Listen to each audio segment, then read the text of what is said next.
Hello and welcome to PLZ Soccer's YouTube channel for our brand new European special show. I'm your host Adam Binnie, joined by my permanent co-host Blair Malloy. Today we'll be discussing all of the major talking points from across the UEFA Champions League. But first, Blair, that's a lovely little orange number you've got on. Tell the people what you're wearing. Thanks very much. This is going to be a regular feature on the show this year when we cover all things European football. We'll be taking a deep dive into the archive of football shirts. This is a 2001 third shirt of Inter Milan, worn by players like Adriano, Ronaldo, Clarence Seedorf, and more importantly me. No chance. I see you wearing a little AC Milan number, a bit of rivalry going on. Tell us about it. Yeah, well, I thought if you're going into Milan, I've got a rival, you've got to have the opposite on here. But I have to say, I do love that kit. It is older than me though, so it's a bit ancient. So I thought to go. You're disgustingly No. Yes. So I thought we'll go for a little bit of a more modern number. I've gone for this season's 2023-24 AC Milan third kit, worn by beautiful men like Rafael Leao, and of course myself. Very nice. Very nice.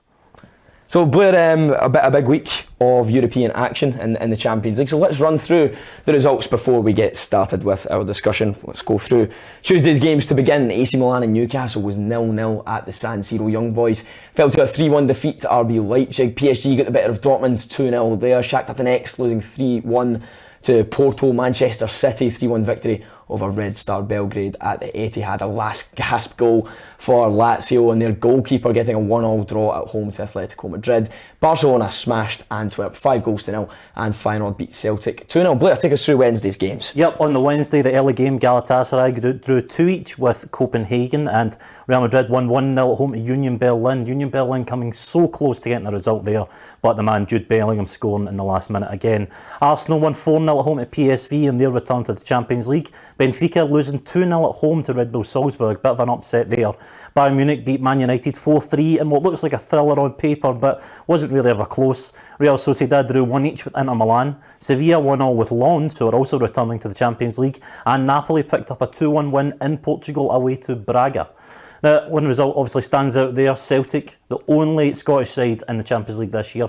I watched it on Tuesday night. I thought Celtic played well the first half. I thought they were in the game. I didn't think they were out-muscled or outclassed in any way. Obviously that goal at half-time, right on the stroke of half-time, completely changes it. Calvin Stengs with the free kick. Questions asked over Joe Hart, over his positioning. Absolutely. I mean, this happened last year as well. I remember the game against Leipzig away last season and Joe Hart with a big mistake. I really thought in the summer that's an area that Celtic were going to look to strengthen, and it's just proven costly again. Another goalkeeper error. At this level, you just can't have that. Me too. I thought going into the summer, it looked as though that was a problem area for Celtic. I think when you look at Rangers now, Rangers, albeit they have their problems, Jack Butland is very much an upgrade in the goalkeeping position. I don't think Celtic upgraded there, and I think it may cost them, as we've already seen in the Champions League. I think a cross between his positioning and the wall, I think both were to play for that goal. The game obviously changed in the second half with the red cards. I think Lagerbielke, fresh from a mistake from the Old Firm game, Celtic fans already questioning him. He puts his hands all over Paschal, and as much as it may not be a penalty here in Scotland, it may not be a red card, I think you're giving the referee a decision to make. Yeah. I think when you put your hands across somebody in the box, especially in the Champions League, you're always going to run the risk of a penalty. And especially when you're on a yellow card, you're always going to run the risk of a red. Yeah, but the second red card, no question about it, that is a red card. Oh, 100%. I mean, there's no... Even the most fervent of Celtic fans, defender of Odin Thiago Holm, couldn't say it's not a red card. He follows through, his legs high, and I think it's just why is he doing it? I think it's inexperience, Adam. I think it's, you're on the Champions League stage, you're on your Champions League debut, think of the pressure, and obviously you're 1-0 down away from home, you're eager to make an impression, you want to try and get the fans on side, put in a hard tackle early, and it didn't pay off for him. And after that, it was an uphill task for Celtic. I think they were just trying to stay in the game, maybe try and nick one on the break, but the goal went in, 2 more goals disallowed, and obviously Paschal missed the penalty earlier. It was only going to end one way for me. I know we've started this on a negative note, you know, kind of as a poor result for the whole of Scottish football to lose that opening Champions League game, but this isn't something that's new. This is something that's happening season after season when Scottish teams are in this competition. Last season, both Rangers and Celtic made it to the Champions League for the first time in a long time. That was great. Rangers coming out with the worst group stage Champions League record of all time, finishing bottom with 0 points, minus 20 goal difference. You then have Celtic failed to win a game last year, they came very close and they played well, still finished bottom of the group. I saw a stat after the Celtic game that they've now lost 58.9% of their Champions League games, the highest ratio of any team that's played a minimum of 50 in that competition. Celtic haven't won a Champions League game since Anderlecht in 2017. Rangers haven't won a Champions League game since 2010. So what I'm going to say is, I don't think any longer that Rangers and Celtic are Champions League level sides. That's a big statement. It's a big statement. I think there's a... But look at the evidence, I think you look at... It's hard to argue against that with Rangers last year. You look at them in that group, and I'll be honest, I don't think they had that. They looked like even having a chance in any of the games. Although they went ahead against Liverpool, they looked as though they didn't have a chance. And I think there's a difference to be made here, whether the sides and the clubs. I think the sides they have right now on paper, 100%. I don't think anyone could really make a case that either side have the quality to compete in the Champions League. I think that's purely financial. I think the Scottish League has been left behind in terms of TV deals, in terms of money coming into the game. Absolutely, and that's another point I was going to make. There was a big Dutch TV deal announced earlier this week. I think for this season alone they're going to take in £91 million. Scotland are only going to take £30 million for a TV deal for the same season. Our TV deal is less than the Netherlands, Belgium, Sweden, Poland, Denmark, Austria, Norway. Those are the clubs that, if you look at the coefficient rankings, are kind of in and around where Scotland are just now. It looks like it's pretty much a dead cert after this season that we'll drop out of the top 10, which means that we won't have that guaranteed Champions League spot. So given that, you're saying being left behind financially, the record of both Rangers and Celtic in the Champions League in the last decade and a half has been abysmal. I get what you're saying, it's two massive clubs, but I don't think the level that the teams are just now is Champions League quality. Yep, I think that's hard to argue with, but what I would say are, in terms of the global brand of teams, of clubs, I think Rangers and Celtic definitely have earned their place in that top table. I think when you look at worldwide fan bases, when you look at the size of the stadiums, and you look at the support that turns out, I think they're up there with the elite of European football. But yes, I agree. In terms of what's on the park right now, I think it will be proven again this year. I don't think they're at that level. And I think that Europa League is where Rangers and Celtic should realistically be competing. And if not Conference League, I think if Rangers or Celtic go on to win the Conference League in the next 5 years, the next 10 years, that'll be seen as a great achievement. Yeah, and it might prove to be a little bit more difficult given the kind of restructuring and the way they'll do that. It'll be more difficult for Rangers and Celtic to be in that competition. Now, we've started with a big negative there. We're coming down on Scottish football, but let's move to a positive in the same group.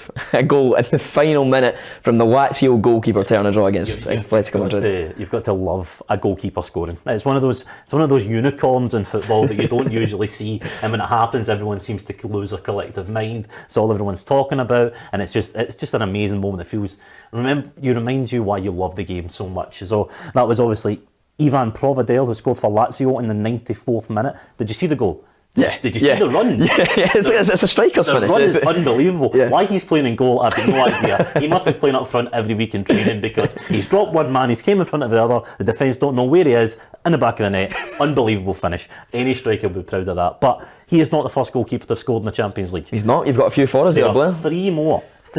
See if the audience at home can get them. First one, Sinan Bolat scored for Standard Liège against AZ Alkmaar in 2009. Interestingly, he became the first goalkeeper to score from open play. It was another great header, free kick into just on the penalty area, rises up like a salmon into the back of the net, and he goes mental, as if he has never came close to this real feeling in his life.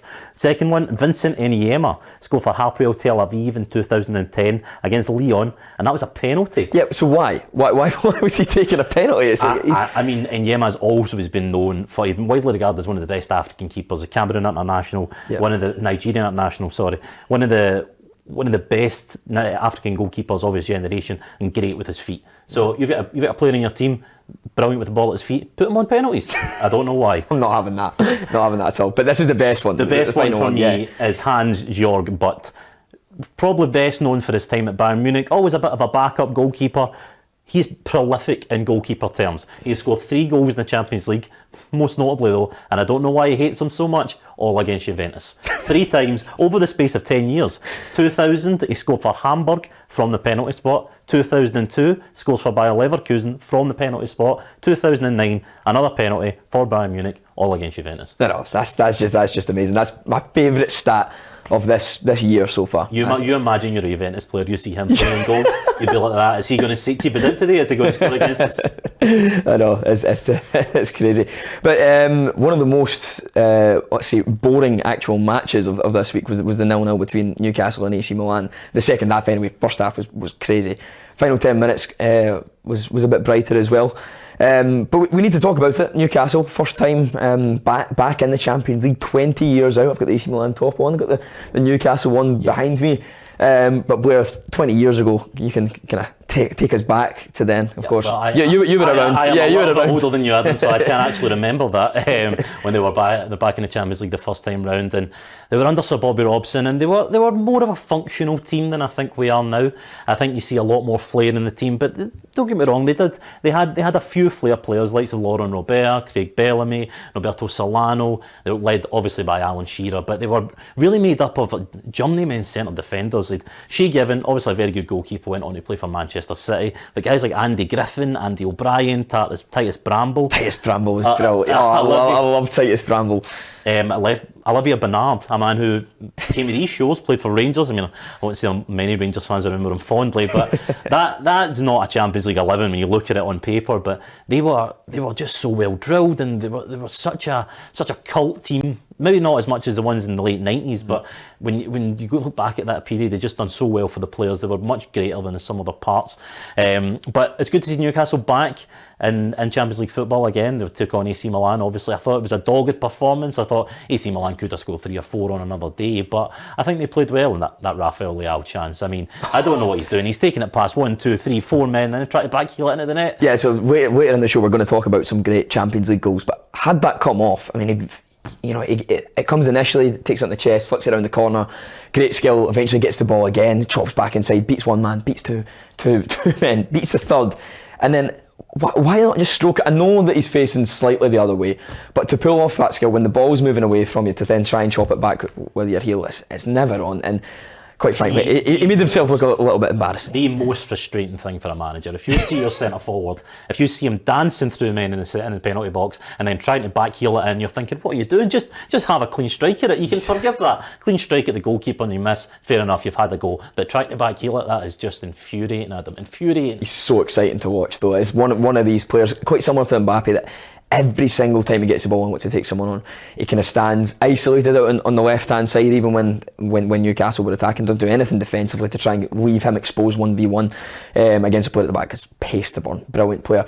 But if we talk about Newcastle, I think everyone thought of this as the group of death, AC Milan, Dortmund, PSG, but based off that performance, you said dogged performance, I think Newcastle could go through here. I would agree with you. I mean, I don't see any reason why not. There's nothing that I've seen from the other teams that really... PSG, obviously a team full of superstars, but they've had their problems in the past. But this is PSG without Messi, without Neymar. You then got Dortmund that lost the league in the last day of last season. No Bellingham. Yep. These teams are all significantly weaker than what they were last season. What I've seen from AC Milan, I think those teams will all take points off each other, and not one of these teams will want to go to St James's Park, I'll tell you that. You put all those fans behind them on a Tuesday, Wednesday night, the Champions League anthem ringing out, Newcastle have got every chance. There's one thing I don't like about all of this though, so we of course are talking about how well we think Newcastle will do, but I think the kind of state of European football is all kind of represented by the sale of Sandro Tonali from AC Milan to Newcastle in the summer. That's the AC Milan captain, product of the academy. It was an absolute, on his way to being a legend at that club. The fans love him. You saw yesterday, the fans still cheering him and clapping him when he was substituted off. To move from a club like AC Milan to move to a club who 18 months ago were bottom of the Premier League, I'm getting really worried that European football is moving towards, it's just getting more and more kind of angle-centric as every season passes, and I'm worried that the English Premier League could become what we feared would be the European Super League. I think that's all to do with the finances though. That's always been the way of it. I think when you see, no disrespect to teams like Burnley, teams like Crystal Palace, teams like Brighton selling guys for over £100 million. Yeah. That 10 years ago would have been ludicrous. And I think we see the stereotypical powerhouses of Europe, AC Milan, Inter Milan, Juventus, Real Madrid, Barcelona, all these kind of guys who we see them as that's the elite for players now, but maybe it might not be. It might be, can you come to a mid-table Premier League team? Can you push yourself up into European football and earn a lot of money doing it? Because at the end of the day, that's what it comes down to. And I think teams like Newcastle, you need to say that obviously the investment that has propelled that team to levels that I don't think they were ever going to reach. I think they may have found a good manager and they may have worked their way up the league, but without the money coming in, they were never going to get back to the proper top end of Champions League level. But you've got to say, for those fans, well, me might not like it looking at the outside, those fans are in Milan having a great time. Yeah. Let's talk about some real underdogs. Union Berlin. First time in the Champions League ever. You can tell us a little bit about that side. Yep, I mean Union Berlin, they were so unlucky not to get a point at the Bernabeu. And what a start to their Champions League campaign that would have been. I mean, they put in a really dogged performance. They turned up for their fans who have been with them for a long time. This is a club who are in the 4th division in 2004, almost went into bankruptcy. Their fans held a blood drive. They donated blood. I mean, crazy. You can't ask for any more than that from your own. Literally giving their blood. Literally giving their blood, and for the proceeds to help the club. Years later, they went on to rebuild the stadium. Thousands of volunteers came out, put in 140,000 hours worth of unpaid labour to rebuild the stadium, to help them get back into where they belong. And now they've just moved up through the leagues. They've made some really shrewd signings. They've signed Kevin Volland from Monaco, Leonardo Bonucci, a free agent who was last at Juventus, Robin Gosens, guys who are all Champions League veterans, who are now coming in there, giving them a real go at this Champions League, and giving them a real go to try and make something in the league. Obviously, Bayern Munich are a team that they're always going to be out on top in the Bundesliga just because of the amount of finances they have, the amount of fans they have. But 1860, Union Berlin, they're a team that are for the people, and I think they're really giving their fans something to shout about this year. Yeah, you said they were really unlucky, yes, and they nearly got a point. They were undone by my favourite player in the world at the minute, Jude Bellingham.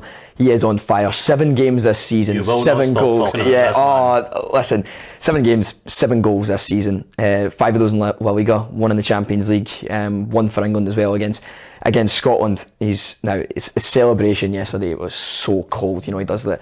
Yeah, with his back turned, looking towards the fans with that famous number 5 on his back, once worn by, of course, Zinedine Zidane, who I believe was one of Bellingham's idols. Now, what I'm going to say about that is I love this man so much. I'm going to put my faith, I'm going to put my stocks in Jude Bellingham, and I think he will surpass the legacy of Zidane at Real Madrid. Oh, I'm telling you, he will. It's a big thing. When he retires, I'll look back and Real Madrid fans will think he was a better player than Zidane. That is a statement screaming of someone who has not watched enough of Zinedine Zidane, I'll be honest. Zinedine Zidane was unbelievable in terms of his stature, in terms of his presence on the pitch. The man won a World Cup for France, the man won a European Championship for France. I'm talking about for Real Madrid alone. He was an icon wherever he went, and at Real Madrid he was just... Well, that Galacticos team might not have won the amount that they should have done with the players they had on the park.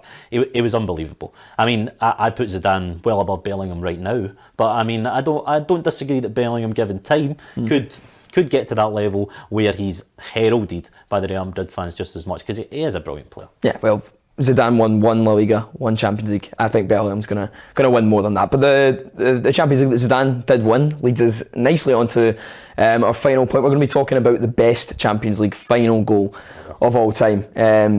Blair, tell us who you believe it is. So I'm going to go with my man, Zinedine Zidane. 2002. Picture the scene. Hampden Park. The rain is lashing down. They are playing Bayer Leverkusen. The Bayer Leverkusen were a bit of an unlikely side to get to the final that year.